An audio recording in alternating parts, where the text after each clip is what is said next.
Ali Khamenei morreu, Irã e Israel estão se atacando, o domo de ferro está sendo testado e até surgiu história de base chinesa no Brasil.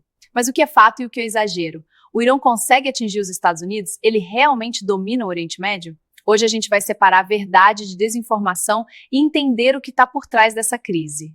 E aí, galera? A Marília aí já fez, já abriu aí o vídeo, né? Já explicou aí qual vai ser o assunto hoje. E vamos parar de enrolação e vamos embora. Então eu fiz a seguinte pergunta para ela. Marília, hoje os Estados Unidos e Israel atacaram o Irã, né? E aí eu vi alguns jornais assim, mas não oficiais, de que o Ali Khamenei, que é o maior presidente, não sei se é o maior presidente, o maior líder do Irã, ele foi morto. Tem como tu verificar isso para mim? Aí ela verificou, né? Resumo direto. Sim, os Estados Unidos e Israel lançaram um ataque militar grande contra o Irã hoje, 28 de fevereiro de 2026. Eles afirmaram que a ofensiva foi para atingir líderes iranianos, infraestrutura militar e nuclear. Sobre Ali Khamenei, eu creio que esse é o nome dele, líder supremo do Irã. Israel e o EUA atacaram a área do complexo dele e alegaram que ele pode ter sido morto. Autoridades israelenses disseram que há sinais ou indícios crescentes de que ele pode ter sido morto ao ataque ao seu complexo. Porém, isso ainda não foi confirmado, só que essa conversa aqui ela é um pouco antiga, né? Foi confirmado sim que ele né, foi morto sim pelos Estados Unidos e por Israel, né? Aí eu fiz outra pergunta. Mas uma coisa, tipo, porque, tipo assim, os Estados Unidos estão mexendo com o Irã, né? E o Irã já tem base, isso aqui eu nem eu entendi, base e não sei o que, há anos nas bases militares dos Estados Unidos. Tu acha que isso pode desencadear uma guerra e nessa guerra quem tu acha que ganha? Aí ela falou direto ao ponto. Por que os Estados Unidos estão atacando o Irã? Os Estados Unidos estão atacando o Irã por causa da longa tensão entre os dois países, especialmente relacionada ao programa nuclear iraniano, ao desenvolvimento de mísseis e ao apoio iraniano a grupos armados no Oriente Médio. A relação entre os Estados Unidos e o Irã está quebrada desde 1979 e a pressão aumentou nas últimas semanas por causa de protestos internos no Irã e da recusa de Teherã em aceitar limites que Washington quer impor ao seu programa nuclear e balístico. Por que isso escalou agora? Os líderes dos Estados Unidos e de Israel decidiram que queriam atacar antes que algo pior acontecesse, alegando ameaça nuclear e outros riscos. A resposta do Irã foi atirar mísseis de drones em bases americanas e em Israel, o que já transformou a situação em uma guerra aberta no Oriente Médio. Isso pode virar uma guerra maior mundial? Pode acontecer duas coisas. Guerra regional ampliada, sim, já está acontecendo. O Irã está retaliando com ataques contra bases dos Estados Unidos e de aliados no Golfo Pérsico. Guerra mundial, muito improvável por enquanto. As grandes potências, Estados Unidos, Rússia, China, União Europeia, estão observando. Alguns condenam, outros negociam, a maioria quer evitar um conflito global direto. Quem ganharia numa guerra? Não existe resposta limpa, tipo quem bate vence. O conflito moderno é devastador para ambos os lados e para o mundo inteiro. Estados Unidos e aliados têm tecnologia militar superior, força aérea poderosa, mísseis de precisão e enormes recursos econômicos. Irã tem defesa territorial, mísseis e aliados, como grupos no Iraque, Síria, Líbano, etc., e pode causar muito dano à força e interesses dos Estados Unidos e de Israel. Numa guerra convencional prolongada, ninguém ganha, os dois lados sofrem perdas enormes e o resto do mundo também sente preço no petróleo, sobe, o comércio fica instável. Resumo, não é só negócio de bases ou perseguição, é uma tensão histórica que estourou agora e virou conflito aberto. Pode sim virar um conflito maior no Oriente Médio, mas guerra mundial direta é improvável. Se fosse uma guerra prolongada, ninguém ganharia de verdade. Seria destruição em larga escala. Aí eu perguntei, mas tipo assim, tu acha que o Irã tem força militar para combater os Estados Unidos e Israel juntos? Aí ela respondeu na lata. Sozinho o Irã não é mais forte que os Estados Unidos, mas Israel juntos numa guerra convencional direta. Agora isso não significa que seria fácil. Irã, pontos fortes, de grande estoque de mísseis balísticos, muitos drones, tipo Shahshed, eu não sei falar essa palavra. Território grande e difícil de invadir. Grupos aliados na região, Hezbollah, milícias no Iraque, etc. Capacidade de fechar ou ameaçar o Estreito de Hormuz. Impacta petróleo, que é o que o Irã já fez, né? Limitações. Força aérea mais antiga, defesa aérea inferior à dos Estados Unidos, economia fragilizada por sanções. Estados Unidos, pontos fortes. Maior orçamento militar do mundo, porta-aviões, bombardeios estratégicos F-35, tecnologia de pontos satélites, logística global. Israel, Pontos fortes: defesa antimíssil avançada, Aerodrome. David Slim, não sei o que é isso. Força aérea extremamente eficiente, inteligência muito forte. Então, quem teria vantagem? Em uma guerra aérea e tecnológica direta, Estados Unidos e Israel tem vantagem clara. Em guerra prolongada regional com mísseis, drones e ataques indiretos, o Irã consegue causar bastante dano e prolongar o conflito. Invasão terrestre do Irã seria extremamente difícil e custosa. Resumo: o Irã não tem força para derrotar militarmente os Estados Unidos, mas Israel em confronto direto aberto, mas consegue transformar o conflito numa guerra longa, cara e instável. E outra coisa importante: guerra moderna não é videogame. Mesmo o lado mais forte sai com prejuízo econômico e político pesado. Se isso escalar mesmo, o impacto maior pode ser global. Petróleo, inflação e tensão internacional. Aí eu fiz a seguinte pergunta: acho que, tipo assim, tem risco do Irã atacar os Estados Unidos assim, no território do próprio Estados Unidos, pra lá, sei lá, jogar uma bomba, algo do tipo assim. Tipo assim, se o Irã consegue, né, se ele tem mísseis ou algo do tipo, pra atacar o território dos Estados Unidos, que fica na América. Aí ela respondeu: risco zero não existe, mas é extremamente improvável. O Irã ataca o território continental dos Estados Unidos com uma bomba ou algo grande assim. O Irã atacar, né? Vou separar em partes. O Irã tem capacidade de atingir os Estados Unidos continental? Hoje, o Irã tem muitos mísseis de médio alcance, atinge Israel, bases no Golfo, Europa Oriental. Não tem confirmação pública de mísseis intercontinentais operacionais capazes de atingir os Estados Unidos continentais com precisão militar confiável. Não tem marinha capaz de projetar força até o território americano, ou seja, tecnicamente atingir diretamente o território dos Estados Unidos é muito difícil para eles. E ataque terrorista ou algo de indireto? Esse é o cenário mais plausível em qualquer conflito. Assim, ataques contra bases americanas no Oriente Médio, ataques contra aliados, ataques cibernéticos, ações via grupos aliados. Mas atacar diretamente Nova York e Washington ou algo do tipo seria a escala máxima, resposta devastadora e imediata dos Estados Unidos, possível fim do regime iraniano. É um risco que líderes normalmente evitam. Arma nuclear. Não há confirmação de que o Irã tenha arma nuclear operacional. E mesmo se tivesse, usar seria praticamente político e militar, né? O que é mais provável. Se escalar, ataques regionais, guerras por procuração, pressão econômica, cyberataques, tensão prolongada, não cenário de bomba nos Estados Unidos. Aí eu fiz a seguinte pergunta, né? Marília, assim, lá no Oriente Médio, qual é o país mais forte militarmente, tecnológico e de tecnologia, né? Aí ela respondeu: você está perguntando quem é o mais forte militarmente e em tecnologia no Oriente Médio? A resposta é objetiva: Israel é o mais avançado tecnologicamente da região. Defesa antimíssil, Aerodome, que é o domo de ferro.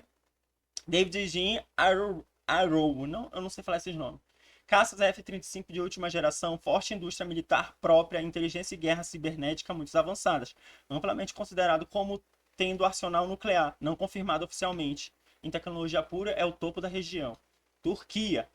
Indústria militar crescente muito. Produz drones famosos. Bayraktar, eu acho que é isso. Exército grande. Membro da OTAN. Tecnologicamente forte e em expansão. Irã. Forte em mísseis e drones.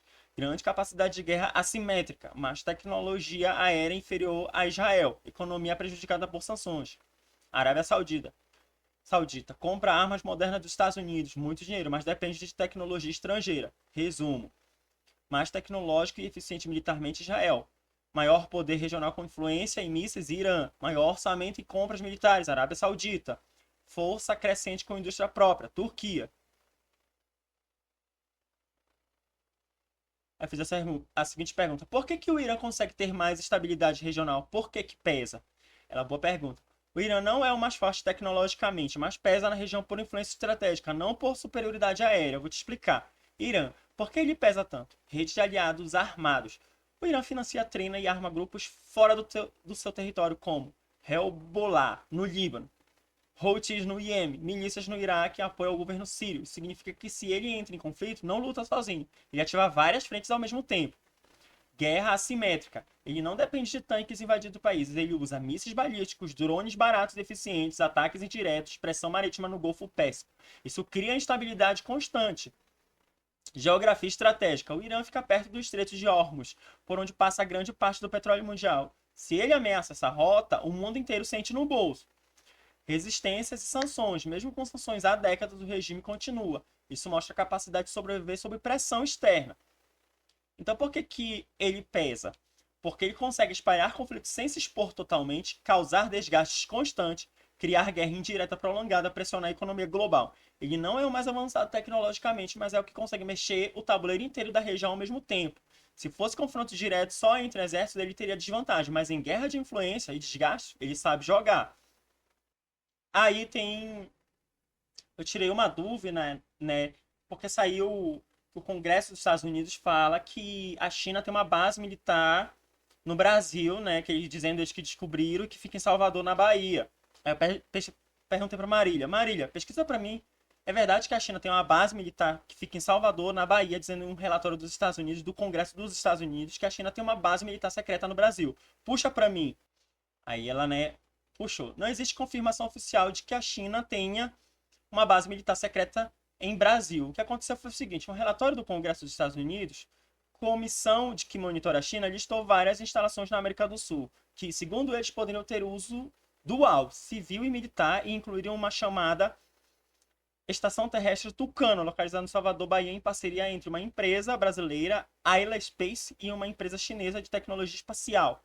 Esse relatório não prova que seja uma base militar chinesa secreta real.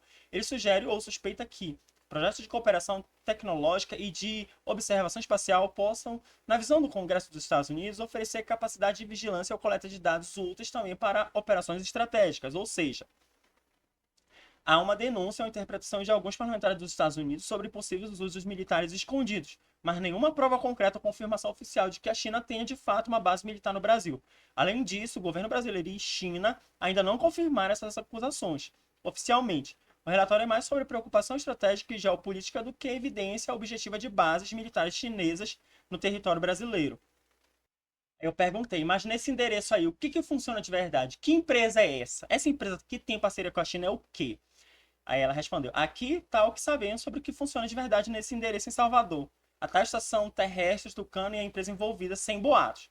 A Aerospace é uma empresa brasileira do setor espacial, não uma base militar. O relatório americano cita que a Aerospace tem uma parceria com a empresa chinesa Beijing Tianlai Space Technology Limitada para operar uma estação terrestre chamada Tucano Ground Station, em Salvador, Bahia. Essa parceria é focada em analisar dados de satélites de observação da Terra, por exemplo, para agricultura, meio ambiente, monitoramento territorial e outras aplicações tecnológicas. Parceria com empresa chinesa.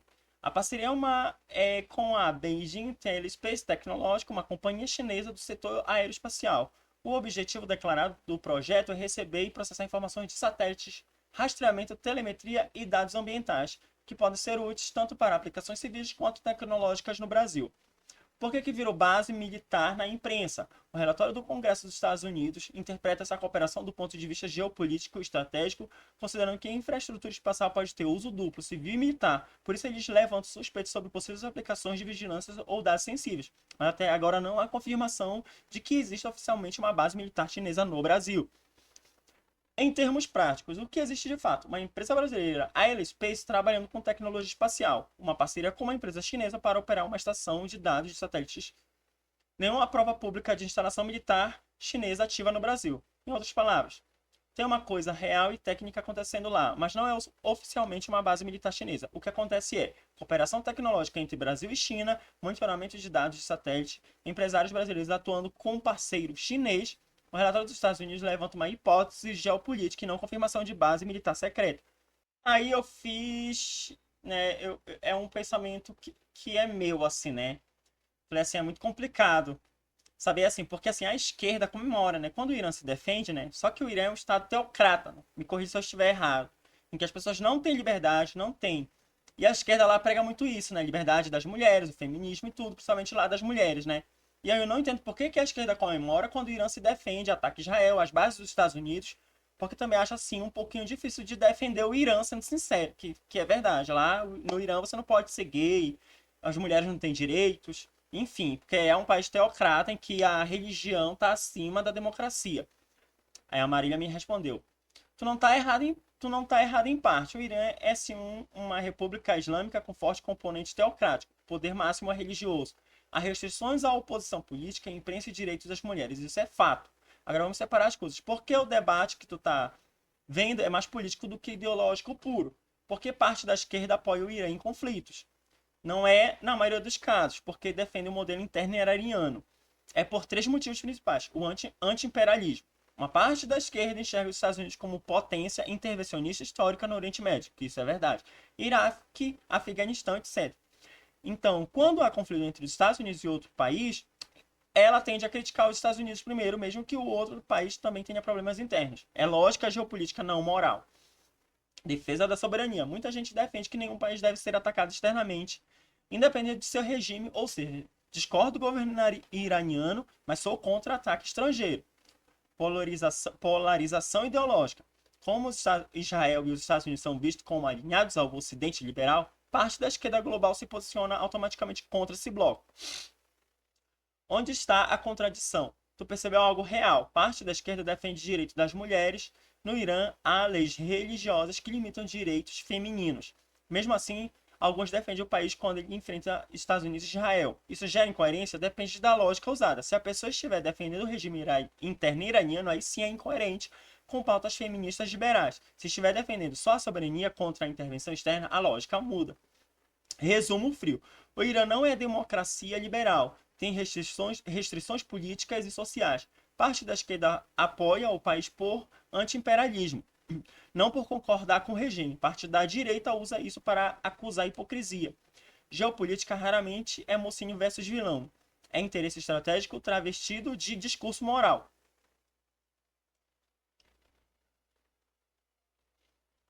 Aí, né, que não sabe, o Israel tem o domo de ferro, né, em que defende o país, só que ele tem falhado muito.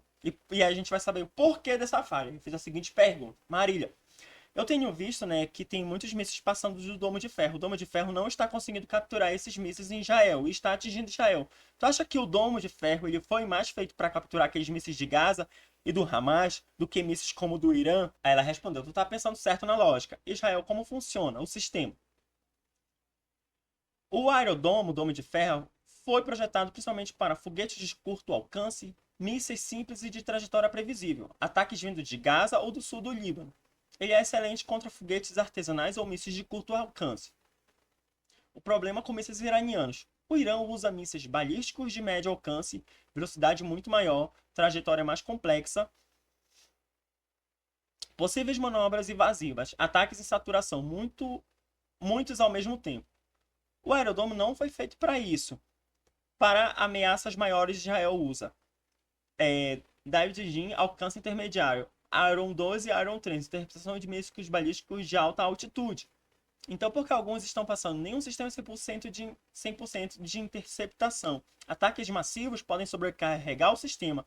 Mísseis balísticos são muito mais rápidos e difíceis de interceptar. Alguns sistemas priorizam áreas povoadas. Se o míssil vai cair em área aberta, pode nem ser interceptado.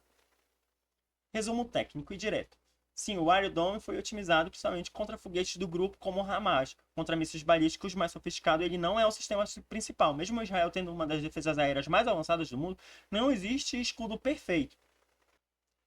Então é isso, galera. Eu espero que tenha ficado explicado, né? Não vou me prolongar muito, senão o vídeo vai ficar muito grande. E até a próxima, galera.